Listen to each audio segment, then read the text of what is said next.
This story is one I never thought I would share publicly, but after everything that has happened, I need to get it off my chest. The past few weeks have been nothing short of a roller coaster. Maybe someone out there can help me understand if I'm truly the bad guy in all this. I, 48 male, have been through a whirlwind of emotions and events over the past decade, and it's all come to a head in a way I never expected. It all started many years ago when I married Laura, the mother of my daughter Emily. Laura and I were high school sweethearts, and at first our love seemed unbreakable. We were young, full of dreams, and ready to take on the world together. But life has a way of unraveling even the strongest bonds, and it wasn't long before the cracks in our relationship began to show. Laura came from a well-off family, accustomed to a life of luxury, while I grew up in a more modest household. Despite our differences, I loved her deeply and tried my best to provide for her in the way that she was used to. But no matter how hard I tried, it was never enough. The pressures of trying to keep up with Laura's expectations weighed heavily on me, and our marriage began to suffer. Our relationship became increasingly strained, and the arguments became more frequent. I noticed that Laura seemed distant, as if her mind was elsewhere. I tried to reach out to understand what was wrong, but she always brushed me off, claiming that everything was fine. It was only later, during the divorce proceedings, that I learned the heartbreaking truth. Laura had been unfaithful to me multiple times throughout our marriage. The realization hit me like a ton of bricks. All those nights I spent working late to provide for our family, all the sacrifices I made to keep our marriage afloat, and she had been betraying me all along. Despite the pain and betrayal, my top priority was our daughter Emily. She was just 11 years old at the time, and I wanted to do everything in my power to be there for her. But that hope also shattered during the divorce settlement. Laura was determined to paint me as the villain in our story.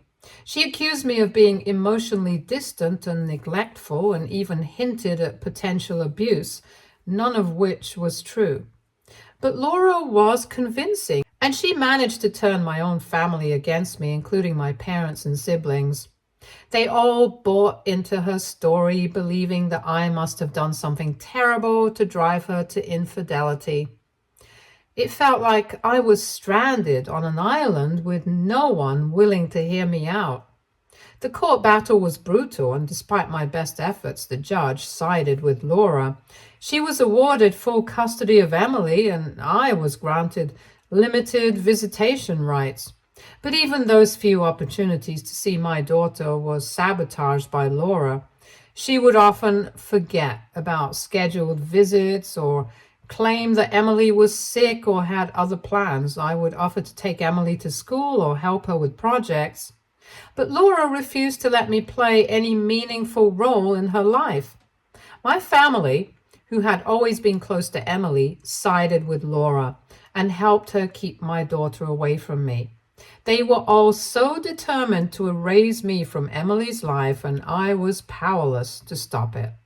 The years that followed were some of the most painful of my life. I tried to maintain a relationship with Emily, but it became increasingly difficult. Phone calls went unanswered, letters were returned unopened, and my attempts to see her were met with hostility from Laura and my family. It started subtly at first. Emily would be hesitant to visit me, preferring to stay with her mom, and while it hurt, I tried to understand. After all, kids often prefer one parent over the other, right? But soon it became clear that something more malicious was at play. Emily would come to our visits with a list of grievances, things I supposedly did or said that painted me as the bad guy. I was confused because none of it was true. When I tried to talk to Laura about it, she would dismiss my concerns or twist the conversation to make it seem like I was just being paranoid or overreacting. Over the years, I tried to maintain a relationship with Emily, but it became increasingly difficult. Phone calls went unanswered, letters were returned unopened, and my attempts to see her were met with hostility from Laura and my family. Let's just say that they all seemed determined to erase me from Emily's life. The worst part came when Emily was around 13. She told me outright that she didn't want to see me anymore. She said it so coldly, as if I meant nothing to her. I was devastated. I knew that Laura had been feeding her lies, but I didn't have the heart to drag Emily through a messy legal battle. After all, she did want to stay with her mom, and if at that point I pulled her away from her mother, it would just make matters worse. I didn't want to be the cause of more conflict in her life, so I reluctantly agreed to step back. It was one of the hardest decisions I've ever made. I kept hoping that one day she'd realize the truth and come back to me, but that day didn't come for a long, long time. Years later, I slowly but steadily moved on from that traumatic period of my life. I met Megan, and there was an instant spark between us. But because of my past experiences, we took our time to get to know each other and then got married some time ago. Megan had 2 kids of her own, so most of my time was spent with them, and we built a life together. While I loved my new family, there was always a part of me that wondered about Emily. How was she doing? What had she become? I reached out to Laura a few times over the years to ask about Emily, but she never replied. I tried to convince myself that Emily was better off without me, but deep down, I couldn't shake the feeling that I had abandoned her. And then one day, out of the blue, Emily reached out to me. She was 20 years old now, and her message was short and simple. She wanted to meet and talk. She said there were things she needed to understand about our family, about why I wasn't there for her. My heart skipped a beat when I read her message. The thought of seeing her after all this time was scary, but I was not going to miss a chance to see my daughter. I was nervous, but also hopeful.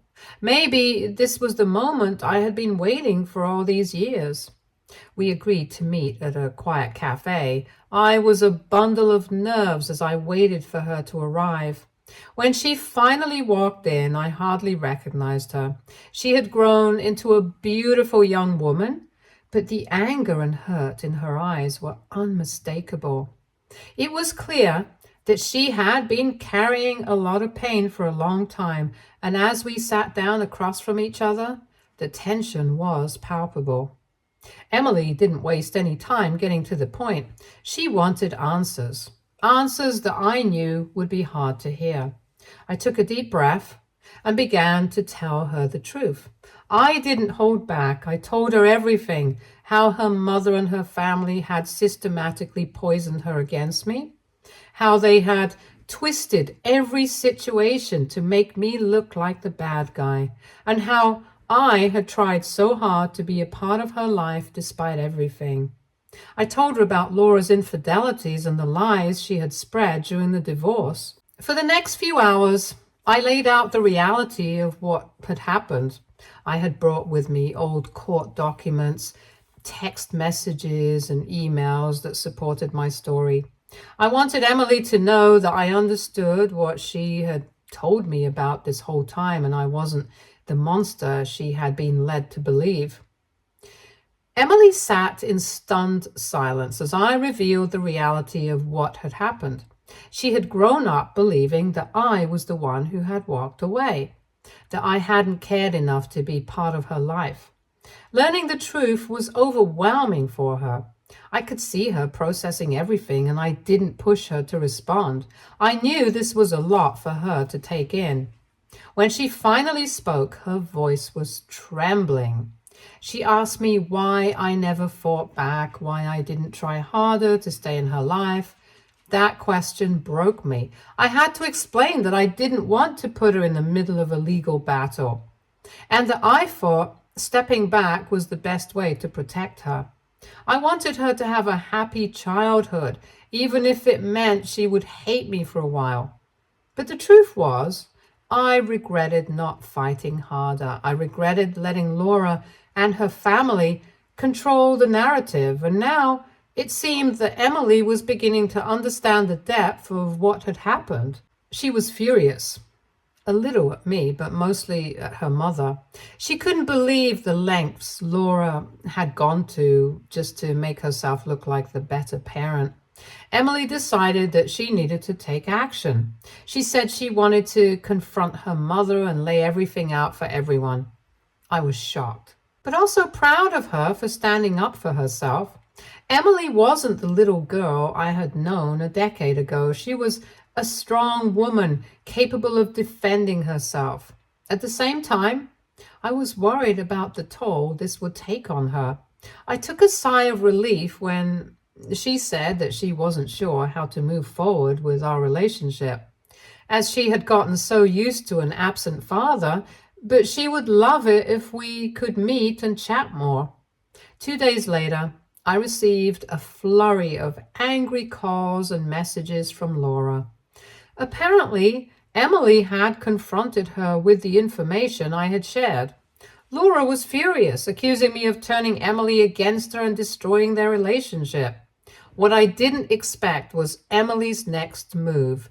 She called me yesterday to inform me that she's planning to take Laura to court for parental alienation. She wants to sue for the emotional damage caused by years of lies and manipulation. Now, Laura won't stop calling me.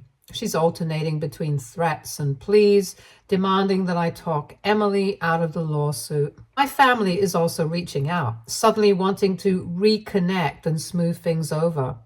I'm at a loss.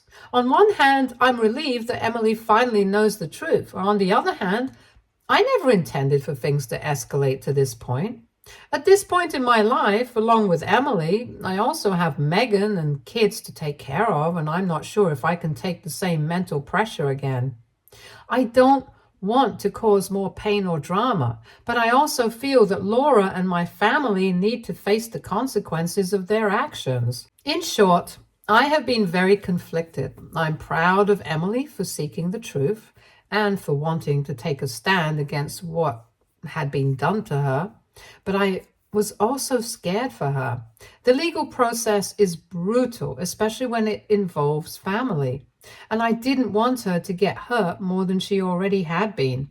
I tried to support her from a distance, giving her the space to make her own decisions while letting her know that I was there for her whenever she needed me. And I cannot even describe the emotional pressure that I'm facing from Laura and my family. All of this is making me question if AITA for telling my daughter the truth about her mother and our past, even though it's led to this complicated situation. Your comments and suggestions would be really helpful. Update 1. Hey guys, things have taken a turn for the worse, which was honestly very expected. Expected because any confrontation with Laura couldn't be an easy one because she had zero regard for anyone around her. I just didn't know if that also included our daughter. After Emily's altercation with her mother, she came to our place, her eyes red from crying. This time she didn't hold back. She laid everything out, every painful detail of what her life had been like over the past 8 years. Laura may have won custody, but it was clear that she had no idea how to be a mother, let alone care for a child. Emily described how half of the time Laura wasn't even home. She'd be out, sometimes for days on end, leaving Emily alone to fend for herself. The other half of the time when Laura was home, she was drunk and erratic. Emily spoke of the nights when Laura would come home in a rage, throwing things, yelling, and sometimes even blaming Emily for her own failures and frustrations. My heart broke as she recounted these moments, the fear she must have felt, the loneliness. But the worst was yet to come. Emily told us about 2 incidents that still haunted her. The first time she was 13 and Laura had left her alone for the weekend without any food or money. Emily tried to cook something for herself, but she ended up burning her hand severely. She was in so much pain, but when she tried calling Laura, she didn't pick up. So Emily, just a child, had to walk to the nearest hospital, her hand wrapped in a towel. She waited for hours in the ER, alone and scared, in pain, until a nurse finally noticed her and helped her. Emily showed me the scar on her hand, a permanent reminder of her mother's neglect. The second time was even worse. She was 15 and Laura had been on a drinking binge for weeks. Emily tried to avoid her as much as possible, but one night, Laura got violent. She threw a glass at Emily in a fit of rage and it shattered against her leg, cutting her deeply. Emily was bleeding and in shock, but instead of helping her, Laura screamed at her to clean up the mess. Emily, terrified, wrapped her leg in an old shirt and once again made her way to the hospital where she ended up needing stitches. As Emily recounted these stories, I felt a mix of anger and sorrow that I hadn't felt in years. Anger at Laura for putting our daughter through this nightmare, and sorrow for all the pain Emily had endured. She was just a kid, and she didn't deserve any of this. She didn't deserve to be left alone, injured and scarred. She didn't deserve to be treated like a burden by the one person who was supposed to protect her. This was literally a case of physical and mental abuse. I found it ironic that the things she accused me of, to take away my daughter from me, became one of her everyday habits. And all of this could have been avoided if Laura had just let me take care of my daughter. If she hadn't been so consumed by her own selfishness and spite, Emily could have had a normal, happy childhood. Megan and I spent the whole night listening to Emily. We made sure she felt at home and that she knew she was safe now. Megan was especially comforting, holding Emily's hand and reassuring her that none of this was her fault. I could see how much it meant to Emily to have someone to comfort her, to tell her that she was loved and that she mattered. Then, in a moment that was both heartbreaking and bittersweet, Emily apologized to me. She didn't need to. She had nothing to apologize for, but she did. She said she was sorry for believing all the lies her mother had told her, for pushing me away and for not seeing the truth sooner. Her voice cracked as she told me that she had missed me so much all these years and that she had often wondered what life would have been like if she had lived with me instead. I told her how much I had missed her too, how I had never stopped thinking about her, never stopped loving her. And she did not need to apologize to me about anything, because she was just a victim in Laura's games.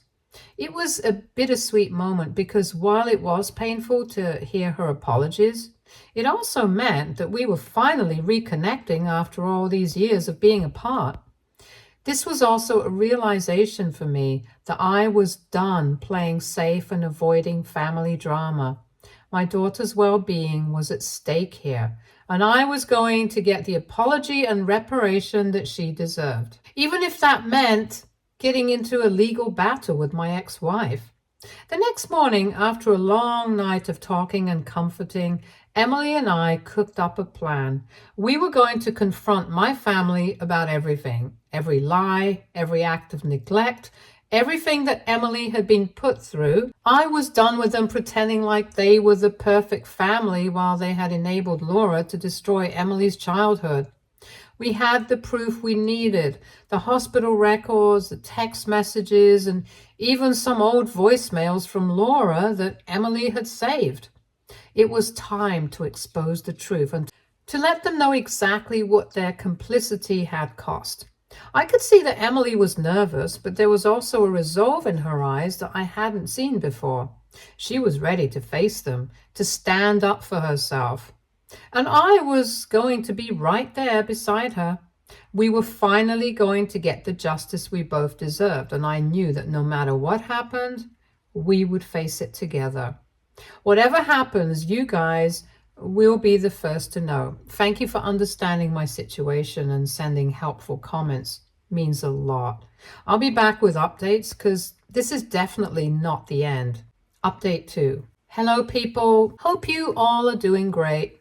Remember about the family confrontation that Emily and I had planned? Well, that happened, and it was definitely eventful. My daughter and I decided to pay a surprise visit, and the moment we walked through the door, I could see the surprise on their faces. It was as if they couldn't quite process the sight of us together, united after all these years. They had never expected this, never anticipated that the years of distant manipulation, lies could be undone so swiftly. But here we were, standing side by side, ready to confront them. The initial shock wore off quickly, and they scrambled to put on their usual facade of concern.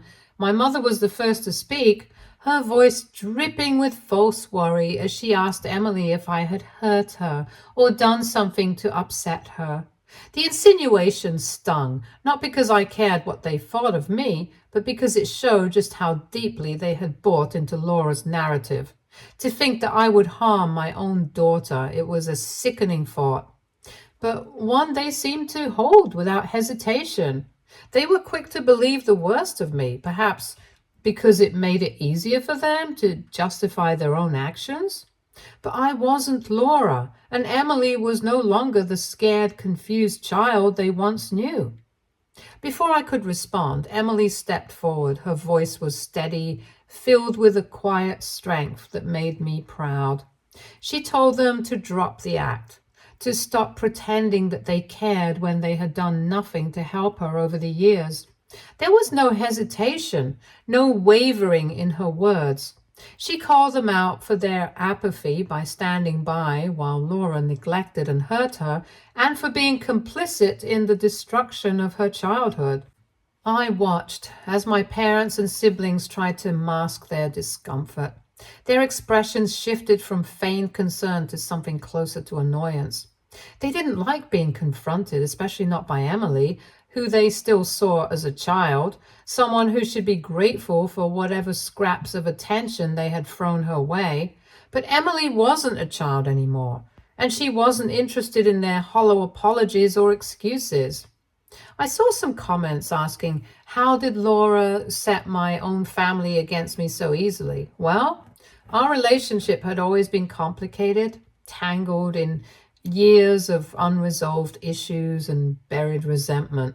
My siblings and I had never been close.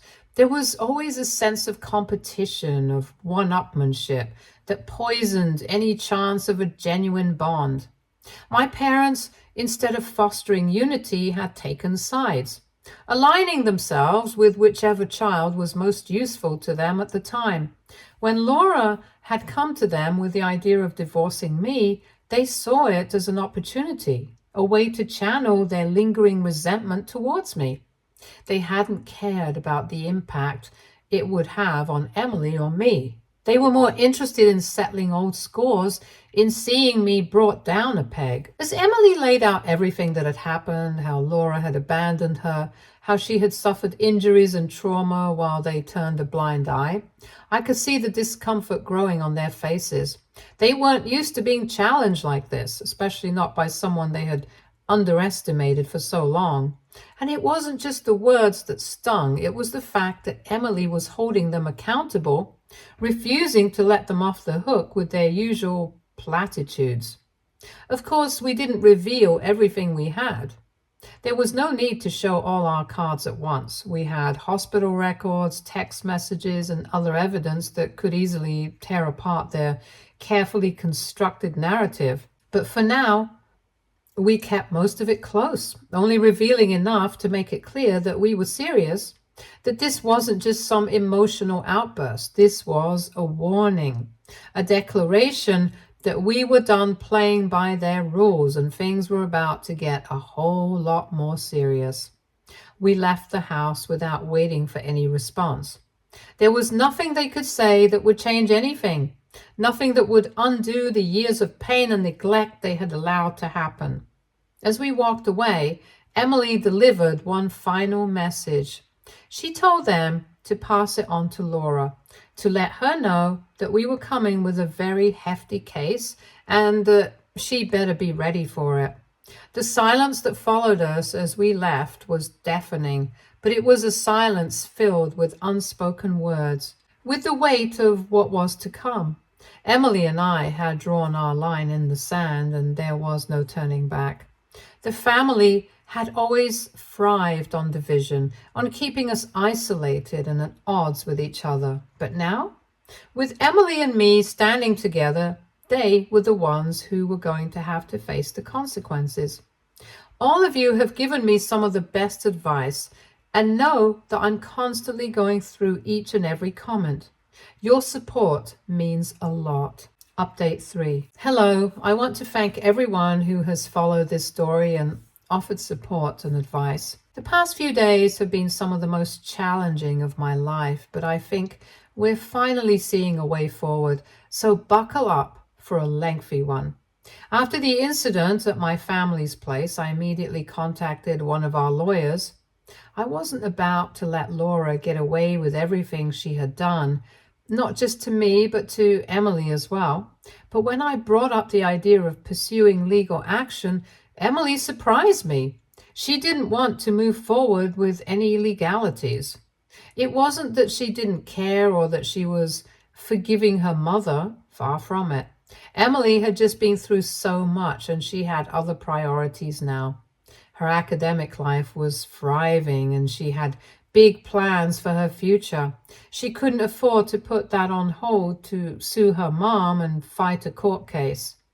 As her dad, I was so proud of her. After everything she had endured, she was still such a smart, resilient young woman with great career prospects ahead of her. But I also couldn't help but feel conflicted. Part of me wanted Laura to suffer for her actions, to face the consequences of the pain she had caused.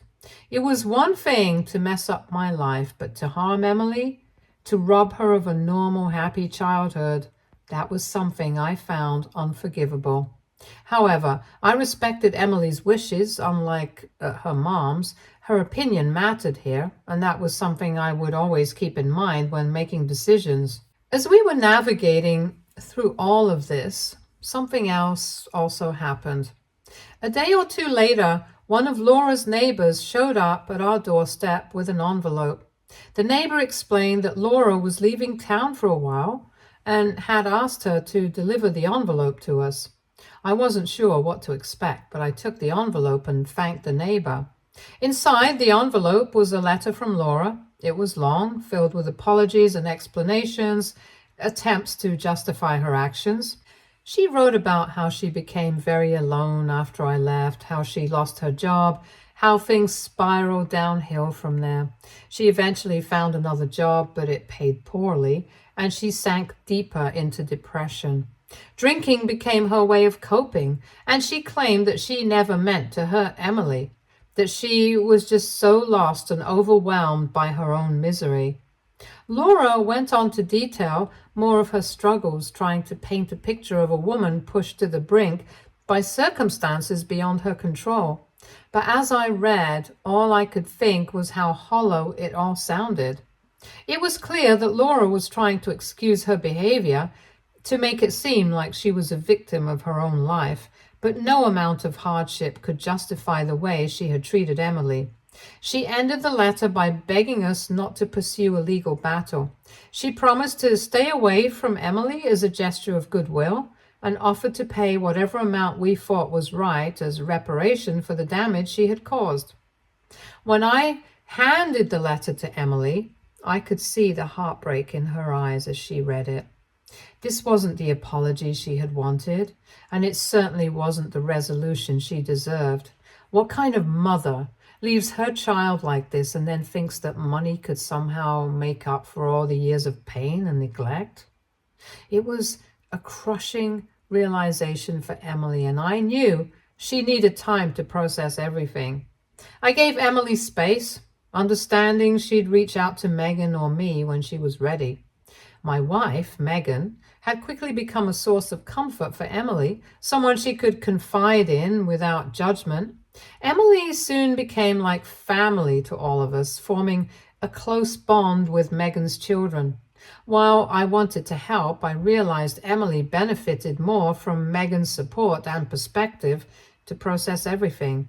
After a while, Emily came to me with her decision. She didn't want to pursue a legal case. She didn't want to drag this out any longer or get bogged down in a bitter court battle. She wanted to start fresh, to focus on herself and her future, free from the shadows of the past. Emily was ready to move on, and as much as I wanted justice for her, I knew that this was the right choice. She had spent enough time living under the weight of her mother's mistakes. It was time for her to live her life on her own terms. Emily's decision marked the beginning of a new chapter for us. She started focusing more on her studies, channeling her energies into her goals and aspirations. Megan and I continued to support her in every way we could, offering guidance and encouragement as she navigated this new phase of her life. As for me, this feels like a dream. I have 3 kids and an amazing wife by my side. And things couldn't have ended on a better note. The journey had been long and painful, but in the end, we had found our way back to each other, and that, more than anything, was the true victory in all of this. Thank you all again for your support. It's been a wild ride, but I think we're finally on a path towards healing. Bye.